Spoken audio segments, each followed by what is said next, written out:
Hello everyone, welcome back. तो हमने इससे पहले सॉफ्टवेयर इंजीनियरिंग का यूनिट 1 जो है पूरा देख रखा है अच्छे से। जितने भी टॉपिक्स थे, जो चीज़ें थी यूनिट 1 में, सब कुछ कवर कर रखा है। अब हमारा यूनिट 2 जो है यहाँ से स्टार्ट होता है। तो यूनिट 2 भी बहुत आसानी से आप समझ जाओगे। देखो, आपने अपने मतलब आपका अगर लैब हो रहा होगा सॉफ्टवेयर इंजीनियरिंग का आपके कॉलेज वगैरह में, तो उसमें आपने एस बनाया होगा, सॉफ्टवेयर रिक्वायरमेंट स्पेसिफिकेशन। ठीक है, तो जो आपने एस बनाया होगा ना, वही यहाँ पे आधा यूनिट तो वही है, जो एक इंपॉर्टेंट टॉपिक मतलब इंपॉर्टेंट टॉपिक है। ठीक है, और दूसरा जो है सॉफ्टवेयर क्वालिटी इंश्योरेंस मतलब SQA, ये भी एक जो है इंपॉर्टेंट पार्ट है इस यूनिट का। ठीक है, दो पार्ट में यूनिट बैठा हुआ है। तो इसके जितने भी ये टॉपिक्स हैं, ठीक है, जैसे feasibility study, information modelling, data flow diagram, entity relationship diagram, decision table, SRS, ये जितने भी हैं हम सबको बहुत अच्छे से कवर करेंगे। ठीक है, तो इसमें हमें कुछ ज़्यादा ताम झाम करने की ज़रूरत नहीं है। हाँ मतलब सॉरी, हाँ, मतलब ज़्यादा भी इसमें फालतू का बकवास नहीं करेंगे हम लोग। डायरेक्ट मतलब जो यूनिट है उसको स्टार्ट करते हैं। देखो, आपका जो नोट्स है टेलीग्राम का, मतलब लिंक लगा होगा, आप वहाँ से डाउनलोड करें। फ्री नोट्स है, ठीक है, हैंड रिटेन नोट्स। आप नोट्स एक बार देख लो, वही अपना फॉर्मेट है, एकदम अच्छे से नोट्स बना हुआ है। ठीक है, और लास्ट में वही पूरे यूनिट के एक समराइज वे में नोट्स मिल जाता है एक पेज का। ठीक है, जिससे आप मतलब अच्छे से आप मतलब समझ सकते हो सारी चीज़ें। तो हम यूनिट स्टार्ट करते हैं ज़्यादा बकवास किए बिना। कि पहला समझो, पहला हमें क्या पढ़ना था? Software SRS, software requirement specification. ठीक है, तो ये जो सॉफ्टवेयर रिक्वायरमेंट स्पेसिफिकेशन है, ये तीन पार्ट में है। पहला ये है आपका रिक्वायरमेंट इंजीनियरिंग प्रोसेस। ठीक है, पहला। दूसरा आपका ये है, एक सेकेंड मैं बता रहा हूँ आपको, फिजिबिलिटी स्टडी कहाँ है इसमें। फिजिबिलिटी स्टडी जो है ये दूसरा पार्ट है, पार्ट A और पार्ट B, मतलब ये हो जाएगा B। ठीक है, और ये हो जाएगा पार्ट A। ठीक है, पार्ट A, पार्ट B और एक और होगा। ठीक है, फिजिबिलिटी स्टडी का बाकी सारा यहाँ पे है। ठीक है, और इसमें एक आता है फिर DFD, ये हो जाएगा आपका C, मतलब C पार्ट। ठीक है, मैं बता रहा हूँ क्या बोलना चाह रहा हूँ आपको, और इसमें एक और बनेगा तो मैं वो आगे बताता हूँ। देखो कैसे। अब क्या है सॉफ्टवेयर SRS, क्या कहता है, सॉफ्टवेयर रिक्वायरमेंट स्पेसिफिकेशन कहता है कि किसी हमें सॉफ्टवेयर मतलब देखो कि हमें किसी सॉफ्टवेयर को बनाने के लिए क्या क्या हमें चीज़ें ज़रूरत पड़ेंगी। तो उसका जो पहला पार्ट है रिक्वायरमेंट इंजीनियरिंग प्रोसेस, हमें क्या है, it is step by step process of identifying, understanding and managing user needs and for a software system. मतलब हम क्या करेंगे, सबसे पहले सॉफ्टवेयर रिक्वायरमेंट को लिखने से पहले हम क्या करेंगे, पहले यूज़र का रिक्वायरमेंट को समझेंगे कि क्या क्या चीज़ें यूज़र को चाहिए एक सॉफ्टवेयर में। ठीक है, identify user and manage user need for the software, मतलब उसकी नीड को मैनेज करेंगे कि क्या क्या चाहिए। ठीक है, इसका मेन प्रोसेस क्या है, एलिकेशन। ठीक है, एलिकेशन मतलब होगा इट इज़ द प्रोसेस, मतलब it is the process of collecting requirement from stakeholder, मतलब ये प्रोसेस है। ठीक है, देखो ये जो है, ये डायग्राम जो है, अब ये वाला जो डायग्राम है ना, ये आप बनाओगे इसके लिए रिक्वायरमेंट इंजीनियरिंग प्रोसेस के लिए ये डायग्राम बनाओगे। एलिकेशन मतलब it is the process of collecting requirement from stakeholder, मतलब यूज़र और कस्टमर से हम जो उसके रिक्वायरमेंट होंगे सॉफ्टवेयर के लिए वो कलेक्ट करेंगे। ठीक है, और ठीक है, इसमें एक्टिविटीज़ क्या होती हैं, इसमें सिंपल एक्टिविटीज़ होती है। इंटरव्यू विद क्लाइंट, मतलब क्लाइंट से हम इंटरेक्शन करेंगे जिससे हमें डाटा मिलेगा, मतलब रिक्वायरमेंट मिलेगा। ग्रुप डिस्कशन करके मिलेगा, और क्वेश्चनिंग मतलब क्वेश्चन करेंगे मीटिंग वगैरह में जाके, तब उससे मिलेगा। ठीक है, तो ये एक्टिविटीज़ हैं। तो एलिकेशन लिखोगे, फिर उसके नीचे एक्टिविटीज़। ठीक है, फिर इसका ये दूसरा पॉइंट है। ठीक है, ये तीसरा नंबरिंग थोड़ा सी फिर analyse, collect collected requirement are examined, organized, defined and check for duplicate, conflict, feasibility, check budget and time। देखो, हम क्या करेंगे, जो भी हमने डाटा एलिकेशन में जो भी डाटा इकट्ठा किया है उसको क्या करेंगे ना, फिल्टर करेंगे, जिसके थ्रू हम क्या करेंगे, जो डुप्लीकेट डाटा होगा उसको हटा देंगे, जो कॉन्फ्लिक्ट करने वाला डाटा होगा वो हटा देंगे, जिसकी फिजिबिलिटी नहीं होगी डाटा की उसको हटा देंगे, समझे, और जो बजट और टाइम भी चेक करेंगे उसमें। ठीक है, फिर आता है एक्टिविटीज़। इसकी एक्टिविटीज़ क्या होंगी, रिमूविंग ऑफ डुप्लीकेट डाटा। ठीक है, resolving conflict, checking budget estimation, तो ये सारी चीज़ें होंगी एनालिसिस में। ठीक है, तो हमने क्या किया, पहले डाटा कलेक्ट कर लिया, अब एनालाइज भी कर लिया, मतलब उसमें डुप्लीकेशन छांट लिया। अब हम क्या करेंगे, डॉक्यूमेंटेशन। डॉक्यूमेंटेशन क्या है, all analyse requirement are found within document called SRS। ठीक है, हम क्या करेंगे, अब एक फॉर्म डॉक्यूमेंट बनाएंगे, एक मतलब एक प्रॉपर एक डॉक्यूमेंट बनाएंगे जिसे हम क्या कहेंगे, SRS कहते हैं, सॉफ्टवेयर रिक्वायरमेंट स्पेसिफिकेशन। ठीक है, फिर आता है रिव्यू एंड वैलिडेशन, इसका अगला पॉइंट है। पहला आपका था एलिगेशन, दूसरा एनालिसिस, तीसरा डॉक्यूमेंटेशन, चौथा रिव्यू। रिव्यू एंड वैलिडेशन में check the requirement are completed, correct, feasible and valid, मतलब जो भी हमें रिक्वायरमेंट थी, ठीक है, डॉक्यूमेंटेशन में जो भी हमें रिक्वायरमेंट है वो सारी चीज़ें क्या फिजिबल हैं, पॉसिबल हैं वो मिलनी। ठीक है, क्या वो सारी चीज़ें करेक्ट हैं, और क्या वो सारी चीज़ें वैलिड है, ठीक है। ये सारी चीज़ इसमें क्या क्या एक्टिविटीज़ होंगी रिव्यू एंड वैलिडेशन में, डॉक्यूमेंट एनालिसिस होगा, brainstorming, interviewing, questioning and survey, prototype, ठीक है। ये सारी चीज़ें जो होंगी मतलब एक ग्रुप डिस्कशन होंगी।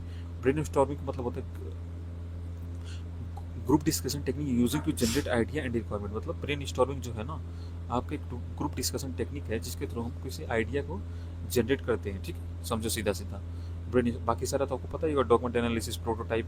प्रोटोटाइप मतलब एक छोटा सा प्रोजेक्ट का मॉडल बनाना, क्वेश्चन सर्वे मतलब वो जैसे फीडबैक वगैरह होता है उस टाइप का सर्वे लेना, ठीक है। इंटरव्यू तो समझ ही रहे आप लोग, ठीक है।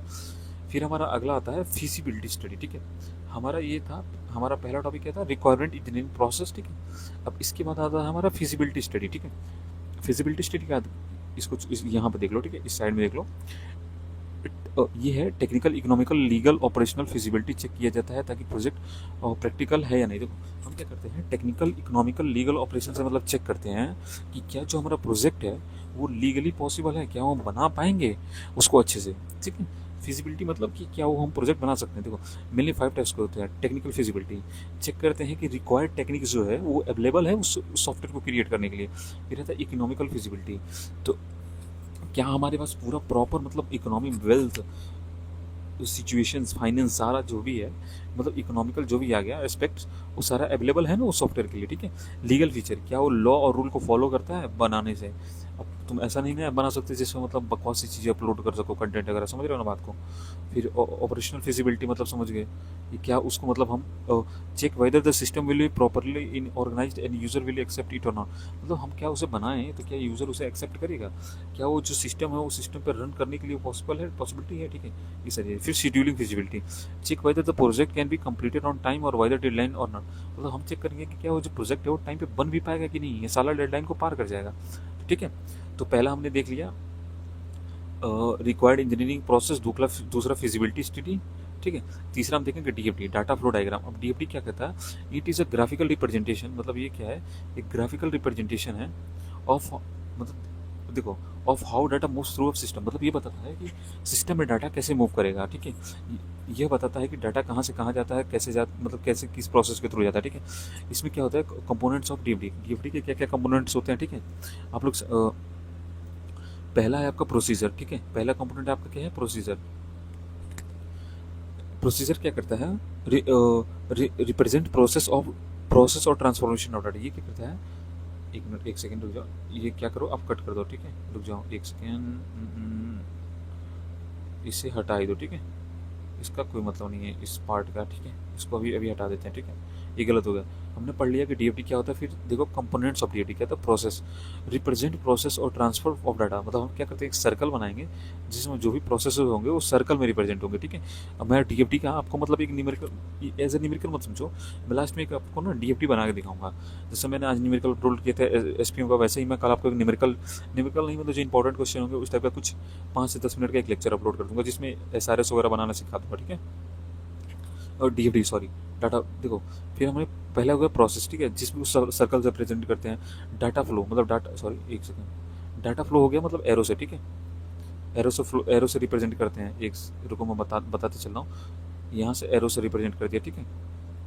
फिर होता है डाटा स्टोर, डाटा स्टोरेज के लिए हम लोग ये बॉक्स का इस्तेमाल करते हैं, मतलब ओपन रेक्टेंगल बॉक्स, ठीक है। और एक्सटर्नल एंटिटी के लिए हम लोग क्या करते हैं, अरे पूरा रेक्टेंगल बॉक्स। मान लो हमने क्या किया, एक प्रोजेक्ट को स्टार्ट किया, तो यहाँ पे स्टार्टिंग पॉइंट लिखेंगे, ठीक है। इनपुट का डाटा हो गया, रेक्टेंगल बॉक्स में सारा वो हो जाएगा ना, इनपुट डाटा वगैरह जो भी है, ठीक है।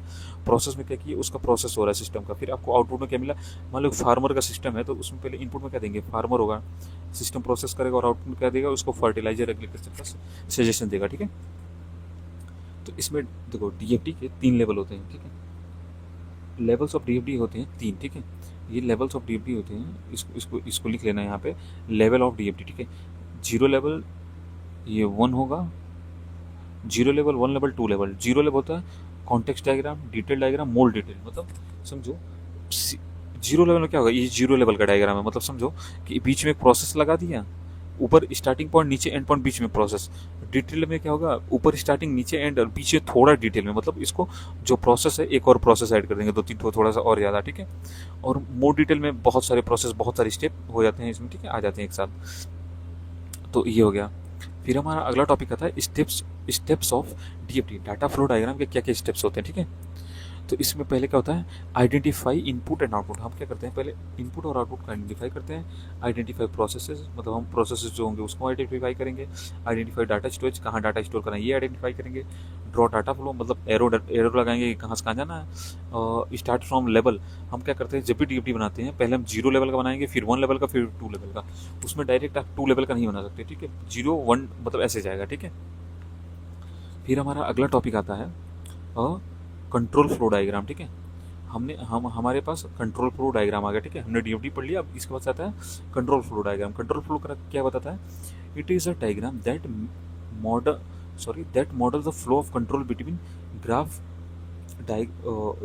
Graph different strategy decision and procedure in system. मतलब समझो, एक ग्राफ अभी हटा दो, मैं बता रहा हूँ क्या क्या है। It is a diagram that model the flow of control between different stages. ये क्या होता है, डिफरेंट स्टेज के बीच में ना कैसे फ्लो हो रहा है प्रोसेस का, समझो, ठीक है। इसमें क्या होता है, स्टार्ट एंड को ओवल शेप में बताते हैं, ठीक है। ओवल है, सर्कल नहीं ओवल। फिर प्रोसेस को रेक्टेंगल में, डिसीजन को डायमंड शेप में, जो भी बोलो, ठीक है। और फ्लो लूप को एरो से, और लूप को क्या करते हैं, एरो रिटर्न बैक से, ठीक है। जो एरो रिटर्न बैक होता है वो मतलब ऐसे मान लो लूप लगाते हैं ना, मतलब एरो जो है मुड़ के वापस यहीं पे आ जाए, ऐसा वाला, तो ये लूप में आ जाएगा, ठीक है। तो इसके इसके क्या क्या पार्ट हो गए ये आपने देख लिया, ठीक है। फिर हमारा इसके बाद हम क्या बनाते हैं, डिसीजन टेबल, ठीक है। ये अगला पार्ट है डिसीजन टेबल, चौथा हो गया, पांचवा हमारा डिसीजन टेबल, ठीक है। तो डिसीजन टेबल क्या कहता है, it is a tabular representation of condition and correspondent action. मतलब ये क्या होता है, एक टेबुलर रिप्रेजेंटेशन होता है कंडीशन और उसके कोरोस्पॉन्डेंस एक्शन का, ठीक है। It is use to represent complex logical relationship. ये क्या होता है, कॉम्प्लेक्स और लॉजिकल रिलेशनशिप को मतलब दिखाने के लिए होता है, ठीक है। इसके मेन 4 पार्ट होते हैं। अब अभी मैं आपको ये डायग्राम समझा रहा हूँ, ठीक है। पहला हो जाएगा कंडीशनल स्टब, ठीक है। It is a tabular conditional input, ठीक है। ये क्या है, लिस्ट ऑल पॉसिबल कंडीशन। इसमें क्या करते हैं ना, जितने भी पॉसिबल कंडीशन है इनपुट के वो हम क्या करेंगे, लिस्ट करेंगे, ठीक है। जितने भी, ये वाई पी नहीं है, ये इनपुट है, आई एंड पी है, ठीक है। इनपुट कर लो, ठीक है। और दूसरा क्या है, एक्सटेंड स्टूप। क्या होता है ये, list the possible actions are given in the first lower of the portion. मतलब क्या होता है, जितने भी पॉसिबल एक्शंस है उसके फर्स्ट लोअर हाफ में, मतलब यहाँ पे जितने एक्शन होंगे वो यहाँ पे होंगे, ठीक है। कंडीशन और स्टेप में मतलब यहाँ पे जो इनपुट होगा यहाँ पे और उसके एक्शन यहाँ पे, ठीक है।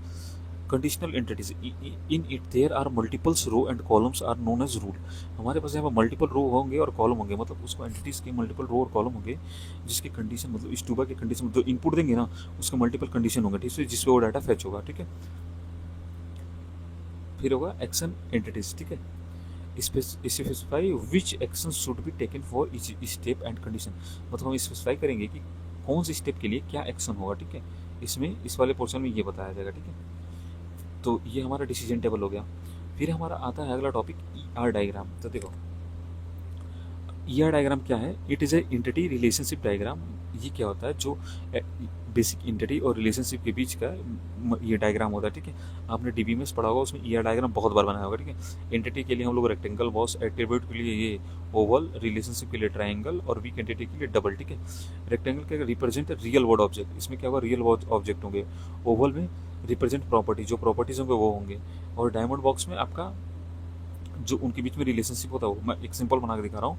मतलब मान लो एक मुझे क्या बोलते हैं, तुम्हें मतलब ईआरपी सिस्टम बनाना, ठीक है।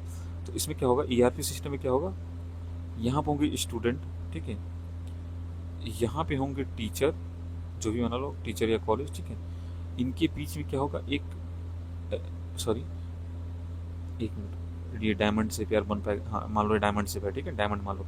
तो टीचर और स्टूडेंट क्या होता है, टीचिंग का रिलेशनशिप होता है, टीचिंग। तो टीचिंग टी जो भी लिख लेना, ठीक है। तो इसमें क्या होगा, हम एरो बनाएंगे, ठीक है, ऐसे। ये जो एरो, अगर एरो इस साइड है तो मतलब मल्टीपल, मतलब जो होंगे टीचर, मतलब क्या होंगे, मल्टीपल स्टूडेंट होंगे। और यहाँ पे अगर इधर एरो गए मतलब मल्टीपल टीचर, ठीक है। तो इन इन दोनों के बीच में रुक जाओ, मैं बता रहा हूँ। अगर ऐसे एरो लगा दिए दोनों साइड तो इसका मतलब ये हो जाएगा ना कि एक स्टूडेंट को मल्टीपल टीचर पढ़ा सकते हैं और मल्टीपल स्टूडेंट एक टीचर से पढ़ सकते हैं, ठीक है। तो ये तुम्हारा हो गया सिंपल सा एक ईआर डायग्राम, एक स्टूडेंट और टीचर के बीच का, ठीक है। ये जो डायमंड बॉक्स है वो तुम्हारा रिलेशनशिप एट्रीब्यूट्स के लिए क्या करोगे, अब स्टूडेंट का अगर मान लो एट्रीब्यूट लिखना हो मान लो तो उसका आईडी हो जाएगा, ठीक है। फिर ऐसे सर्कल बॉक्स में और भी लिख सकते हो एट्रीब्यूट, उसका रोल नंबर हो गया, उसका क्लास हो गया, उसका सब्जेक्ट हो गया, ठीक है। टीचर के लिए उनका कॉन्टैक्ट नंबर हो गया, उनका क्लास इंचार्ज किसके हैं वो हो गया, मतलब ओवल शेप में सारे लिखने हैं, ठीक है। तो ये तुम्हारा एक सिंपल सा E R entity relationship diagram हो गया। ये देखो फिर से यहाँ पे टाइप हो गया, जो कि जिस ये गलती से हुआ, ठीक है। इसकी ज़रूरत नहीं है, ऊपर हमने ऑलरेडी एक्सप्लेन कर रखा है, तो ये दो बार हो गया है, तो इसको कैंसिल कर देते हैं, ठीक है। फिर हमारा अगला इसका पार्ट आता है छो मतलब सिक्स वाला, ये देखो ई आर डायग्राम बना लिया। तो अब हम क्या करके final S R S documentation, it it is an it is it act as a legal document between client, ठीक है। एसआरएस डॉक्यूमेंट कहते हैं एक क्लाइंट और डेवलपर के बीच में ना एज अ लीगल डॉक्यूमेंट की तरह काम करते हैं। इसके दो टाइप होते हैं, functional and non functional. What the system should do, non functional document में हो जाएगा कि how the system will behave. मतलब देखो फंक्शनल में मतलब पूरा फंक्शनलिटी बताया जाएगा सिस्टम का, कि सिस्टम कैसे वर्क करेगा, क्या से क्या सिस्टम में चीज़ें होंगी, ठीक है। नॉन फंक्शनल में होगा उसका बिहेवियर, ठीक है। तो यहाँ पे हमारा पूरा एसआरएस का डॉक्यूमेंटेशन खत्म हो गया। मैं आपको अभी शॉर्ट नोट्स में बता दूंगा एक साथ में, ये जो हमने क्या क्या पढ़ा, ठीक है। तो हम अगला टॉपिक स्टार्ट करते हैं अब। देखो अब हमारा आता है आई ट्रिपल ई स्टैंडर्ड्स, ठीक है। तो हमारा तो एक टॉपिक खत्म हो गया एसआरएस वाला पूरा, ठीक है। अब आई ट्रिपल स्टैंडर्ड्स क्या कहता है, most widely adopted standard for writing SRS. ये क्या है ना, एक एडॉप्टेशन है जिससे हम एसआरएस को लिख सकते हैं, मतलब सबसे ज़्यादा यूज़ होने वाला, मतलब समझो देखो, जैसे अगर एक एसआरएस डॉक्यूमेंटेशन है तो हर कोई अपने हिसाब से डॉक्यूमेंट को लिखता है, कि मान लो कोई रिक्वायरमेंट पहले लिख दिया, फिर तुमने ईआर डायग्राम पहले ही बना दिया डाटा फ्लो से, ठीक है। तो ये एक प्रॉब्लम होता था कि सबका एक मतलब एक सिस्टमेटिकल वे में नहीं होता था, ठीक है। सबका एसआरएस अलग अलग होता है, ठीक है। अब मान लो एक कॉलेज है, उसमें बहुत सारे बच्चे पढ़ रहे हैं। अब क्या हुआ, एक टीचर को साइन करना है, उसमें क्या हुआ 75 किस्म के एसआरएस बना के लेते हैं। तो भाई ऐसा नहीं होना चाहिए। एक मतलब जो एसआरएस का एक प्रॉपर जो स्टैंडर्ड होना चाहिए, वो आई ट्रिपल ई स्टैंडर्ड जो होता है वो फॉलो होता है, जो वर्ल्ड वाइडली सबसे ज़्यादा फॉलो होने वाला स्टैंडर्ड है, ठीक है। एक एसआरएस डॉक्यूमेंट लिखने के लिए define quality like correctness, completeness and consistency and verification. मतलब ये क्या करता है ना, basically I triple E S R S का क्वालिटी बताएगा, उसका करेक्टनेस बताएगा, सॉफ्टवेयर कितना करेक्ट है, कितना कंप्लीट है एस आर एस। फिर उसकी कंसिस्टेंसी बताएगा, और वेरिफिकेशन करेगा क्या कंसिस्टेंसी जो भी डाटा दिए हों वो वैलिड है कि नहीं, ठीक है। The most commonly use standards are, देखो इसमें बहुत सारे आई ट्रिपल ई के स्टैंडर्ड्स हैं, लेकिन केवल जो जो दो सबसे कॉमनली यूज होते हैं, एक है आई ट्रिपल ई 830 जो 1998 में मिला, ठीक है। और ये 18 होगा 2018, ठीक है। थोड़ा सा गलती हो गया, इसको 2018 कर लेते हैं, ठीक है। और तो इसका क्या है, पहले देखो आई ट्रिपल ई 830, ठीक है। ये क्या हुआ 1998 में सबसे पहले मिलेगा। It define the structure of S R S and specific requirement. ये क्या करता था ना, सिंपल हम उसमें क्या करते थे, एस आर एस का स्ट्रक्चर बताते थे और उसके रिक्वायरमेंट बताते थे, और कुछ भी नहीं, ठीक है। फिर आया 2018 में मॉडल, इसको बोलते हैं आई ट्रिपल ई 29148 मॉडल, ठीक है। ये क्या है, ये न्यू वर्जन है, focus on clear requirement, standards और रिक्वायरमेंट, और फिर से ट्रैकेबिलिटी, लाइफ साइकिल प्रोसेसेस, ठीक है। इसमें क्या हुआ ना, जब हम 2018 में आए थे, इसमें हम बहुत सारी चीज़ें ऐड कर दी, जैसे क्लियर रिक्वायरमेंट बताओ, स्टैंडर्ड बताओ एस आर एस का, क्या क्या रिक्वायरमेंट लगा है, रिक्वायरमेंट ट्रैकेबिलिटी, जो कैसे हम जो तुमने रिक्वायरमेंट ऐड किया है उस एस आर एस में उसको कैसे ट्रैक करें, फिर प्रोसेस का लाइफ साइकिल बताओ, ठीक है। तो ये सारी चीज़ें थी उस एस आर एस में, ये बताइए 2018 वाले में, ठीक है। तो ये दो मोस्ट कॉमन है, यहाँ पे याद रखना, ठीक है। फिर हमारा अगला टॉपिक आता है SQA, मतलब सॉफ्टवेयर क्वालिटी इंश्योरेंस। मतलब यहाँ से हमारा पार्ट 2 स्टार्ट हो जाता है सॉफ्टवेयर क्वालिटी इंश्योरेंस का, ठीक है। तो देखो, it is the process of ensuring quality in software by monitoring and improving the development process to prevent defects. क्या करते हैं, एक प्रोसेस ऑफ इंश्योरिंग क्वालिटी, ये एक प्रोसेस है क्वालिटी इंश्योरेंस के लिए इन सॉफ्टवेयर का क्वालिटी इंश्योरेंस करते हैं। किस तरीके से करते हैं, सॉरी, मॉनिटर करके, इम्प्रूविंग द डेवलपमेंट प्रोसेस, जो डेवलपमेंट प्रोसेस है उसको इम्प्रूव करके, और जो डिफेक्ट आने वाले हैं उसको प्रिवेंट करके, ठीक है। तो ये सारे जो है SQA के पार्ट है, ठीक है। देखो यहाँ पे जो है ये सॉफ्टवेयर क्वालिटी इंश्योरेंस जो है, ये आपका ना, ये समझ जाओ, ये SRS में ही, अगर आप मतलब SRS का पार्ट ये नहीं है, ये अलग से एक पूरा टॉपिक है, ठीक है। SRS का पार्ट आपका ऊपर तक ही था, जहाँ आपने ये बनाया डॉक्यूमेंटेशन तक, ठीक है, फंक्शनल एंड नॉन फंक्शनल, उसके बाद आई ट्रिपल ई से अलग स्टार्ट हो गया, ठीक है। तो हमारा अगला आता है, अगला टॉपिक जो इंपॉर्टेंट टॉपिक है, जो तुम देखो पूछता भी है नहीं पूछता भी है, क्या करना है अब भी, वेरिफिकेशन एंड वैलिडेशन तो कुछ भाई थ्योरी पार्ट है, इसमें कुछ करना नहीं है। देखो वेरिफिकेशन क्या करता है, it check whether the software is being develop correctly according to the specification. मतलब जो हमारा डाटा है, जो रिक्वायरमेंट है, क्या जो सॉफ्टवेयर है उसी के अकॉर्डिंग डेवलप हो रहा है या किसी कुछ और मॉडिफाई हो गया, ठीक है। अगर अगर हमारे स्पेसिफिकेशन के अकॉर्डिंग हो रहा है तो उसको हम क्या बोलेंगे, उस प्रोसेस को बोलेंगे वेरिफिकेशन, ठीक है। वैलिडेशन क्या है, it check whether the final product meets our need. मतलब जो हमारा आखिरी में जो सॉफ्टवेयर बन के निकला, क्या वो हमें हमें वही चाहिए था, उसमें कुछ ऐसे चेंजेस तो नहीं है ना।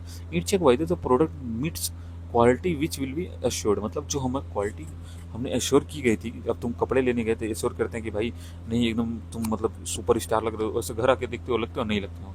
तो ऐसे ही वैलिडेशन करना चाहिए कि मतलब पहले कि जो हमारा जो सॉफ्टवेयर है, मतलब क्या बोलते हैं, जो लास्ट में प्रोडक्ट मिला है, क्या वो हम जो चाह रहे थे वही मिला है या नहीं, ठीक है।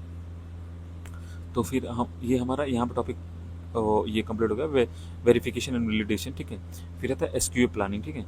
एसक्यूए हमने पढ़ लिया क्या होता है, सॉफ्टवेयर क्वालिटी इंश्योरेंस, ठीक है। इसके इसके प्लानिंग्स क्या है, देखो it is a document that decide how quality will be assured in a project. ये मतलब बताता है, ये एक डॉक्यूमेंट है जो बताता है कि सॉफ्टवेयर का जो क्वालिटी होगा, मतलब प्रोजेक्ट का जो क्वालिटी होगा या सॉफ्टवेयर का, वो कैसे एश्योर्ड होगा, ठीक है। It defines quality standards in a project. ये क्या करता है, मतलब ये प्रोजेक्ट में ना ये क्वालिटी को बताता है बेसिकली, समझो, ठीक है। इट्स ये क्या कहते हो, ये क्या क्या डिफाइन करता है समझो। पहले इसमें क्या होगा, क्वालिटी स्टैंडर्ड। ये क्या डिफाइन करता है कि जो भी सॉफ्टवेयर प्रोजेक्ट है उसका एक क्वालिटी स्टैंडर्ड होना चाहिए, एक प्रोसीजर फॉलो होना चाहिए, एक रिस्पॉन्सिबिलिटी होना चाहिए, टेस्टिंग मेथड होना चाहिए। तो ये सारी जो चीज़ें होगा, मैं लिखा नहीं हूँ, आप लिख लेना यहाँ पर, ठीक है। आपको लिखने का मन हो तो लिख सकते हो कि ये चीज़ें जो हैं, जो एसक्यू है वो डिफाइन करता है, ठीक है। फिर हमारा आता है कंटेंट ऑफ, इसके क्या क्या कंटेंट होते हैं, कंटेंट ऑफ एसक्यू प्लानिंग। तो पहला क्या है, पर्पस, ठीक है। कि पर्पस क्या होगा, हमारा जो एसक्यू है, it is a document that describe, मतलब जो डॉक्यूमेंट है उसका पर्पस क्या होना चाहिए, कि कैसे सॉफ्टवेयर का क्वालिटी होगा, कैसा होगा, ठीक है, ये सारी चीज़ें। फिर रेफरेंस डॉक्यूमेंट, उसमें क्या क्या रेफरेंसेस ऐड होंगे, और मतलब जो प्रोडक्ट हो और अच्छा हो, ठीक है। रोल एंड रिस्पॉन्सिबिलिटी, किसकी क्या रोल होंगे, क्या रिस्पॉन्सिबिलिटी होगी। रिव्यू एंड ऑडिट, हम उसके बाद रिव्यू करेंगे और ऑडिट करेंगे कि जो जो हमने रिस्पॉन्सिबिलिटी दी है उसको रिव्यू करेंगे और ऑडिट करेंगे। टेस्टिंग मेथड्स, हम कौन कौन से टेस्टिंग मेथड फॉलो करेंगे, टूल्स एंड टेक्नोलॉजी क्या क्या यूज़ होंगे, ठीक है। फिर लास्ट में आता है हमारा रिस्क मैनेजमेंट, की रिस्क अगर आता है तो उसको मैनेज करेंगे, कैसे करेंगे, ठीक है। तो मतलब एसक्यूएल प्लानिंग में बेसिकली समझ जाओ कि जो डॉक्यूमेंटेशन करते हैं, समझ रहे हो ना, ये documentation that describe the quality, मतलब इसकी बेसिस पे हम क्वालिटी का डिस्क्रिप्शन मतलब डिस्क्राइब करते हैं, ठीक है। फिर हमारा आता है iOS 9000 मॉडल, ठीक है। iOS 9000 मॉडल कहता है it is a family of international standard for quality management system. मतलब ये एक इंटरनेशनल, देखो समझो, नॉर्मल नहीं है, इंटरनेशनल स्केल है, इंडिया का स्केल नहीं है, मतलब ओवरऑल वर्ल्ड का है, ठीक है। For quality management system, quality management system के लिए इसी स्टैंडर्ड का यूज होता है, ठीक है। अब क्या कहता है, it focus on process quality. ये क्या कहता है, फोकस किस पे करता है, क्वालिटी प्रोसेस पे, ठीक है, सब पे नहीं। In simple words it tell the companies how to manage their work properly so the customer will get the quality product. मतलब ये बताता है कंपनीज को कि भाई तुम कैसे मैनेज करोगे कि जो कस्टमर है उसको अच्छा प्रोडक्ट मिले, समझे। तो इसमें इसमें क्या बोलते हैं, इसके कुछ ये आपके इसके 3 मेन मॉडल होते हैं बेसिकली, समझो। इसके 3 मेन मॉडल हैं, iOS 9000 9002 और 9003, ठीक है। 9001 कब होता था, for company that design and develop product cover full process, मतलब डिजाइनिंग से लेकर सर्विसेज तक जो भी कवर होता है ना, वो 9001 में आता है, ठीक है। For company that only produce product no design work included. इसमें क्या होता है, 9002 में केवल कंपनी जो है ना प्रोडक्ट को जो है प्रोड्यूस करिए, इसमें कोई डिजाइनिंग वगैरह का फीस नहीं आएगा, केवल प्रोडक्शन वाला फीस आएगा केवल ये, ठीक है।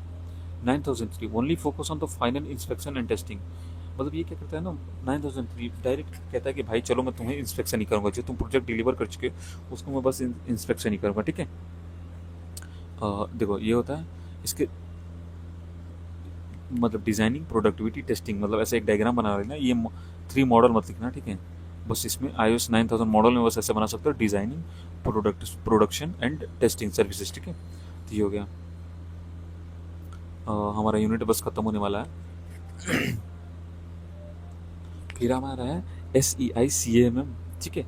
इसका फुल फॉर्म है सॉफ्टवेयर इंजीनियरिंग, देखो, software engineering institute capability maturity model, ठीक है। इसका पूरा फुल फॉर्म देखो क्या है, software institute capability maturity model, ठीक है। This model used in to measure software development. ये क्या करते हैं हम ना, बेसिक सॉफ्टवेयर डेवलपमेंट, मतलब अगर मान लो सॉफ्टवेयर डेवलप कर रहे हैं तो उसको मेजर करने के लिए भाई कहाँ तक ही पहुँचे हैं, समझ रहे हो। जैसे मान लो इनिशियल, मतलब ये करता है ऐड हो, मतलब कोई फिक्स्ड प्रोसेस नहीं हो, ठीक है।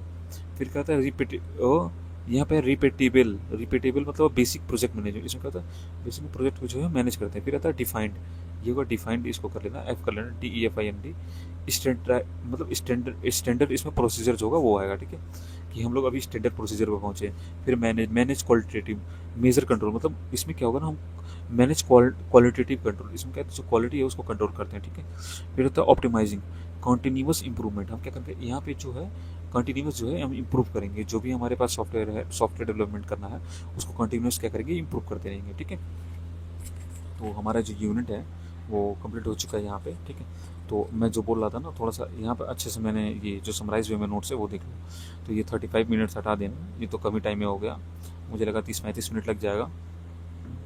तो बेसिक समझो, देखो पहले हमने क्या पढ़ा, SRS। तो SRS का पहला पार्ट क्या था, रिक्वायरमेंट इंजीनियरिंग प्रोसेस, ठीक है। रिक्वायरमेंट इंजीनियरिंग प्रोसेस में ये जो थे ये सारे उसी के पार्ट थे, ठीक है। रिव्यू एंड वैलिडेशन तक सारे इसके पार्ट थे, ठीक है। फिर हमारा आया नहीं, एनालिसिस तक थे, ठीक, 3 थे। फिर आया डॉक्यूमेंटेशन, रिव्यू एंड वैलिडेशन, ठीक है। फिर DFD बनाया हमने, फिर ER डायग्राम बनाया, ठीक है। DFD बना लिया, फिर ER डायग्राम बनाया सारे, ठीक है। और ये फिजिक ER डायग्राम हो गया यहाँ पे आपका, ठीक है। डिसीजन टेबल भी था उसी में, ये सारे जो थे आपके पार्ट थे उसके और SRS के, ठीक है। फिर हमने SQL प्लानिंग पढ़ चुका, मतलब पढ़ लिया सारा। फिर IEEE स्टैंडर्ड्स भी पढ़ लिए हमने, ठीक है, कंडीशन। और फिजिबिलिटी स्टडी भी हमने पढ़ ही लिया, ठीक है। कंट्रोल फ्लो डायग्राम इसमें एकदम डिटेल में देख लिया। डिसीजन टेबल आपको मैंने बता ही दिया, ठीक है। और एक यहाँ पर नहीं मुझे मिल रहा है, पता नहीं आपको दिखे कि नहीं, IEEE स्टैंडर्ड इसमें कहाँ है देख लेना एक बार, मुझे दिख नहीं रहा है, ठीक है। अगर सॉरी अगर इसमें नहीं होगा तो ऊपर मैंने ऑलरेडी पढ़ा दिया है, वहाँ से देख सकते हो। और क्या क्या चीज़ें हो गई, ये SCI CMM मॉडल ये भी हो ही गया, वैलिडेशन एंड वेरिफिकेशन, ये सारा लगभग हमने सारा यूनिट जो है एकदम अच्छे से कवर कर लिया, ठीक है। तो इसमें हमारा कुछ टॉपिक छूटा नहीं है। मैं यूनिट 2 यहाँ पे मैं मतलब मान के चलिए कि आपका जो ओवरऑल यूनिट 2 है वो कंप्लीट हो गया, ठीक है। फिजिबिलिटी स्टडी सब कुछ पढ़ लिया, ठीक है। अ, ऊपर से मतलब देखो सॉफ्टवेयर रिक्वायरमेंट स्पेसिफिकेशन और सॉफ्टवेयर क्वालिटी इंश्योरेंस, मतलब देखो एक SRS के लिए पूछेगा तो इसमें DFD 100% कभी कभी पूछता है, मतलब DFD डाटा फ्लो डायग्राम पूछेगा, ठीक है। इसका तीनों लेवल पढ़ लेना, 0 लेवल, 1 लेवल, 2 लेवल, ठीक है। SRS डॉक्यूमेंटेशन पूछ लेता है जिसमें सब लिखना पड़ता है हमें। फिर आता है ये देखो, ये पूछ लेता IO 9000 मॉडल जिसके तीनों थे, ठीक है। और SQL प्लानिंग एक इंपॉर्टेंट ये है, मतलब 4 टॉपिक ये इधर से ये इंपॉर्टेंट टॉपिक है जो मैंने आपको बता दिया। तो यहाँ पे यूनिट 2 का जो आपको 100% जो यूनिट है वो कवर हो रखा है, ठीक है। तो आपसे बस रिक्वेस्ट एक ही है कि आप मेरे चैनल को सब्सक्राइब करो ताकि मैं यार मोटिवेटेड रहूँ और ऐसे नोट्स बनाऊँ, ठीक है। देखो आप लोग प्लीज़ जो भी पढ़ रहे हो ना, ये डायग्राम मत भूलना, ठीक है। भले से ये सब थ्योरी लिखना बोल रहे हैं, डायग्राम मत भूलना यार। डायग्राम भूल के चले जाओगे तो फिर नंबर कट जाएगा, बहुत दिक्कत पड़ जाएगा, ठीक है।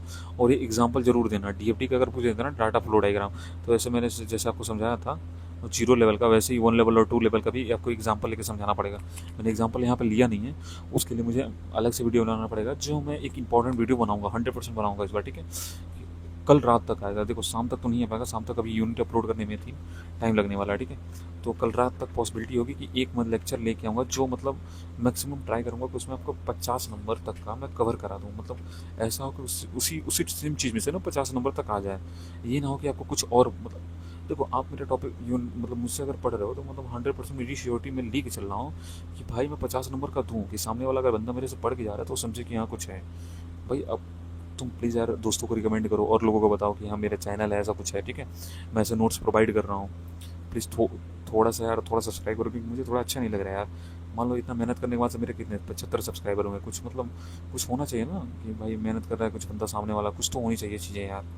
इतना बेटर नोट्स देना और मेहनत करने में कुछ मतलब आप फ़र्क समझो, ठीक है।